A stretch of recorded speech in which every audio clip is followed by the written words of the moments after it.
Mirzo Ulug'bek rayonidan zo'r narxda kvartira chiqib qoldi. Qaranglar, 50 kvadrat metr bor yo'q 60 ming dollarga. Konditsionerlari, ba'zi mebel texnikalari qolar ekan. Sizlar bilan birga hozir shuni ko'rib chiqamiz, qani ketdik. Kirganimizda o'ng qo'lda hojatxona keladi. Uning yonida shundoq qilib mana yuvish xonasi joylashtirilgan. Hop, to'g'riga o'tarkanmiz. Birinchi xonamiz qo'yiladi. Kattagina mehmon kutish uchun mo'ljallangan. Hop, bu yoqda yotoqxonasi joylashtirilgan. Ko'chaga qaragan oynasi bor. Bu yoq tarafda ham, bu yoq tarafda ham xuddi shunaqa ko'rsatilib, bu yoqda mana oshxona. Bu yoqdan ham yumush xonasi kirsa bo'ladi. Buni ham alohida oynasi bor. Menimcha, ikki xona uchun 3 ta oyna qoldirishgan. Ko'chaga qaragan yaxshi bo'ladi. Bu yoq balkon tarafi bo'ladi. Maksim Gorkiy metrogacha bor yo'g'i 5 kilometr ekan. Bunaqa shomilni topolmaysiz. Lokatsiyani qaranglar. Massiv yalang'och bo'ladi. Shahrobod mahallasi 120-dom. Qaranglar, bolalar o'ynash uchun bola plashatkasi. Bu yoqda stoyanka bemalol, kattagina joy bor. Mashina, ikkita mashina mashtab bemalol sig'ib o'tadi. Hop, 4 etajli domimizni birinchi etaji 2 xona.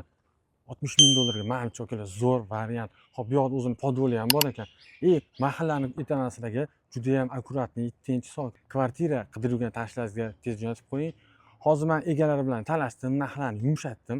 Sizlar uchun, obunachilarim uchun narxini arzon qilib gaplashdim.